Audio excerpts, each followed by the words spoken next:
February 11ರಿಂದ February 19ರವರೆಗೆ ನಡೆಯಲಿರುವ ಗ್ರಾಮದೇವಿ ಜಾತ್ರೆಯ ಪೂರ್ವಭಾವಿ ಸಭೆ ಪಟ್ಟಣದ ಎಪಿಎಂಸಿ ರೈತ ಭವನದಲ್ಲಿ ಶಾಸಕ ಶಿವರಾಮ್ ಹೆಬ್ಬಾರ್ ಅಧ್ಯಕ್ಷತೆಯಲ್ಲಿ ನಡೆಯಿತು. ವಾಹನಗಳ ಸಂಚಾರವನ್ನು ಹಂತ ಹಂತವಾಗಿ ಏಕಮುಖವಾಗಿ ಸಂಚರಿಸಲು ವ್ಯವಸ್ಥೆ ಮಾಡಿಕೊಡುವಂತೆ ಪೊಲೀಸ್ ಇಲಾಖೆಗೆ ಹೆಬ್ಬಾರ್ ಸೂಚಿಸಿದರು. ಬೀದಿ ದೀಪಗಳ ವ್ಯವಸ್ಥೆ ಸಮರ್ಪಕವಾಗಿ ಮಾಡಬೇಕು. ಹೆಚ್ಚುವರಿಯಾಗಿ ಮೊಬೈಲ್ ಶೌಚಾಗಾರಗಳ ವ್ಯವಸ್ಥೆ ಮಾಡಬೇಕು. ಫೆಬ್ರವರಿ 8ರಿಂದ ಫೆಬ್ರವರಿ 22ರವರೆಗೆ ಪ್ರತಿನಿತ್ಯ ಕುಡಿಯುವ ನೀರಿನ ಸರಬರಾಜು ಮಾಡಬೇಕು. ನೀರಿನ ಕೊರತೆಯಾಗದಂತೆ ಮುಂಜಾಗ್ರತೆ ವಹಿಸಬೇಕು. ಆರೋಗ್ಯ ಇಲಾಖೆಯವರು ತುರ್ತು ಚಿಕಿತ್ಸೆಗೆ ತಾತ್ಕಾಲಿಕ ಘಟಕ ರಚಿಸಿ ಅಗತ್ಯ ಸಿಬ್ಬಂದಿ ಹಾಗೂ ವ್ಯವಸ್ಥೆ ಸಿದ್ಧತೆಯಲ್ಲಿರಬೇಕು.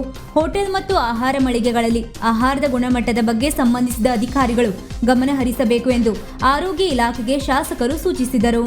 ಗ್ರಾಮೀಣ ಭಾಗಗಳಿಗೆ ಅಗತ್ಯವಿರುವ ವಿಶೇಷ ಬಸ್ ಓಡಿಸಬೇಕು. ಹೆಚ್ಚುವರಿ ಬಸ್ಗಳ ಅಗತ್ಯವಿದ್ದರೆ ಹೊರಗಿನಿಂದ ತರಿಸಿಕೊಳ್ಳುವಂತೆ ಬಸ್ ಘಟಕದ ಅಧಿಕಾರಿಗಳಿಗೆ ತಿಳಿಸಿದರು.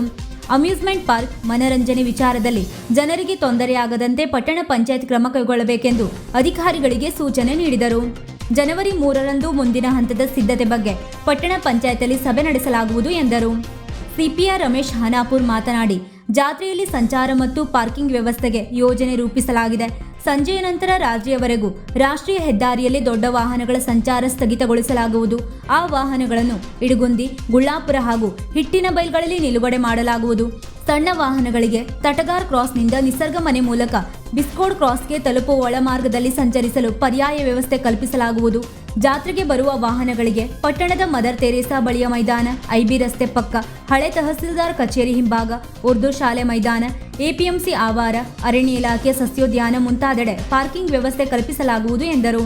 ವಿವಿಧ ಸಂಘ ಸಂಸ್ಥೆಗಳ ಪ್ರಮುಖರಾದ ರಾಮು ನಾಯ್ಕ್, ನಾರಾಯಣ್ ನಾಯ್ಕ್, ರಾಧಾಕೃಷ್ಣ ನಾಯ್ಕ್, ಸೋಮೇಶ್ವರ್ ನಾಯ್ಕ್, ಸಂತೋಷ್ ನಾಯ್ಕ್, ನಾಗರಾಜ್ ಮದ್ಗುಣಿ, ಕೆಎಸ್ ಭಟ್ ಆನ್ಗೋಡ, ಸೂರಜ್ ಹೆಗಡೆ, ಪ್ರಸಾದ್ ಹೆಗಡೆ, ಸತ್ಯ ನಾಯರ್, ನರಸಿಂಹ ಬೋಳ್ಪಾಲ್, ವೇಣುಗೋಪಾಲ್ ಮದ್ಗುಣಿ, ಜಗನ್ನಾಥ್ ರೇವಣ್ಕರ್, ಶ್ಯಾಮಿಲಿ ಪಾಟಣ್ಕರ್ ಇತರರು ಸಲಹೆ ಸೂಚನೆಗಳನ್ನು ನೀಡಿದರು.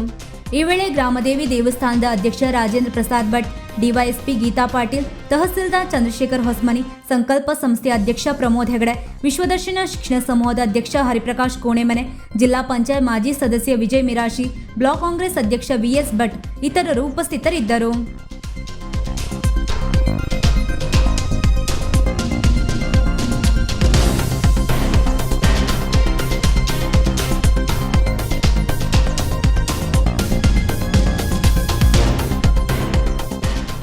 ವೀಕ್ಷಕ ಮಹಾಪ್ರಭುಗಳೇ, ನಮ್ಮ ಚಾನಲ್ ಅನ್ನು ಸಬ್ಸ್ಕ್ರೈಬ್ ಮಾಡಿ, ಶೇರ್ ಮಾಡಿ, ಪ್ರೋತ್ಸಾಹಿಸಿ.